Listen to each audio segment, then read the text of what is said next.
If I create a new directory and when I do long listing, the directory has by default some permissions. If I segregate them, the first column D stands for directory. The next block of characters, read write X, read write X.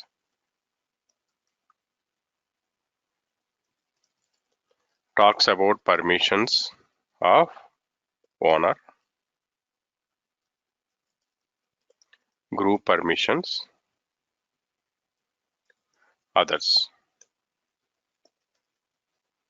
Now the question we need to ask ourselves here is, why the directory is getting created only with these kind of a permissions? When I say read write X, R is 2 raised to 2, which is 4, 2 power 2. W is 2 raised to 1, which is 2 power 1, which is 2. X, which is 2 raised to 0, which is 1. So R plus W plus X is equals to 4 plus 2 plus 1, which is equals to 7. That means this value is 7, this value is 7, this value is 4 plus 1, which is 5. By default, if you look at, my new directory is created with permission 775. But during the creation of my new directory, I did not specify anywhere to create this new directory with 775 permissions. Did I specify anywhere? No, I did not. But on what basis it is creating? That is because of the umask value.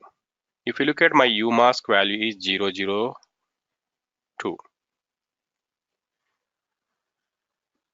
The umask will be subtracted from 777.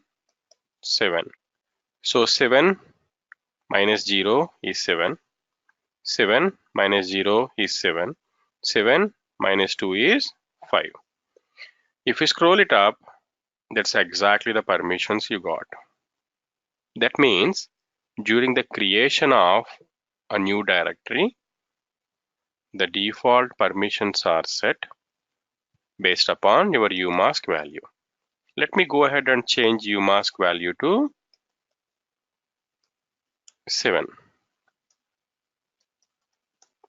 If I make dir umask dir 2, what will be the permissions of it?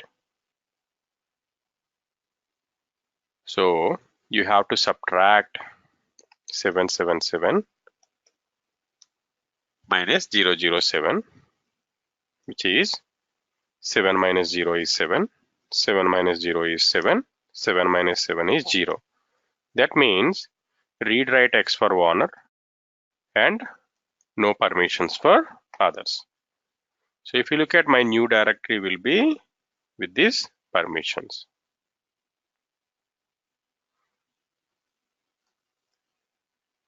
That's exactly what you see here. Read write X for owner, read write X for group, no permission for others. So the important point out of this lecture is, whenever you create a new directory, the permissions are inherited as 777 minus umask value. That's exactly what we have seen with an example here. That's it for this lecture.